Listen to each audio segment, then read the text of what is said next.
Iran Israel के बीच जून 2025 में करीब 12 दिनों की सीधी लड़ाई हुई थी। हालांकि ईरानी हमलों की वजह से इजराइल के डिफेंस सिस्टम की कमर टूट गई थी। तेहरान से बैलिस्टिक मिसाइलों के जत्थे तेल अवीव में आकर गिरे थे, लेकिन युद्ध विराम के बाद भी लगातार दोनों के बीच तनाव बरकरार है। ईरान के सुप्रीम लीडर अयातुल्लाह खामनेई ने साफ कह दिया कि ईरान परमाणु कार्यक्रम पर 1 इंच भी नहीं झुकेगा, चाहे इजराइल अमेरिका कुछ भी कर ले। और खामनेई का कहना है कि अगर इस बार इजराइल ने हमले की जरूरत की तो तेहरान का जवाब इजराइल का भूगोल बदलने वाला होगा। लेकिन इस सब के बीच मेक्सिको के भीतर इजराइल के साथ एक बहुत बड़ा कांड हो गया है। दरअसल इजराइल ने आरोप लगाया है कि ईरान ने मेक्सिको में उसके राजदूत इनत क्रांग नीगर की हत्या की साजिश रची थी और मेक्सिको की लोकल एजेंसियों ने इस प्लान को नाकाम कर दिया है।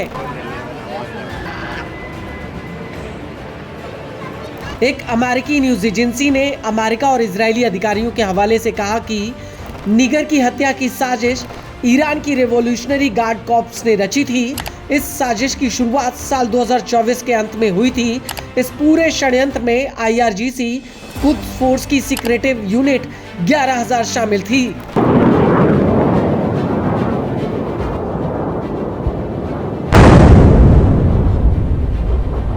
इस ऑपरेटिव ने कई वर्षों तक वेनेजुएला में ईरान के दूतावास के एजेंटों की देखरेख की।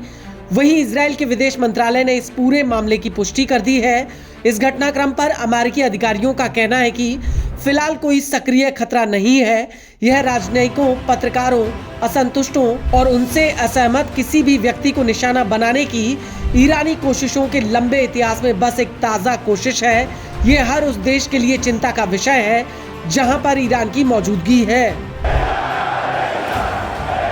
इस सब के बीच आपको ये भी बता दें कि जुलाई 2025 में ब्रिटेन की संसद की खुफिया और सुरक्षा समिति ने अपनी एक रिपोर्ट में हालिया वर्षों में सीधे ईरान से हत्या की साजिशों के मामले में इजाफे का जिक्र किया है। इस रिपोर्ट में ये आरोप लगाया गया है कि साल 2022 से लेकर अब तक यूके में 15 हत्याओं की कोशिश और अपहरण के मामलों में ईरान का हाथ था। इन मामलों में ईरान द्वारा स्थानीय और विदेशी नागरिकों को निशाना बनाने की कोशिश की गई थी। वहीं दूसरी तरफ अगर इजराइल की बात की जाए तो वो भी इससे अछूता नहीं है। अप्रैल 2024 में इजराइल ने सीरिया की राजधानी दमिश्क पर एक एयर स्ट्राइक की थी, जिसमें ईरानी सेना के कई कमांडर और बड़े अधिकारी मारे गए थे।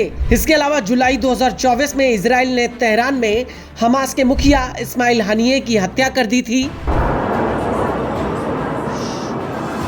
हालांकि मेक्सिको वाले आरोपों पर अब ईरान की तरफ से प्रतिक्रिया आई है। ईरान के दूतावास ने इस मामले पर कहा कि अमेरिका और इजराइल द्वारा लगाए गए सभी आरोप मनगढ़ंत और कोरे झूठे हैं। ईरान के दूतावास ने सोशल मीडिया पर लिखी अपनी एक पोस्ट में कहा कि इन आरोपों का उद्देश्य मेक्सिको और ईरान के पुराने रिश्तों को नुकसान पहुंचाना है।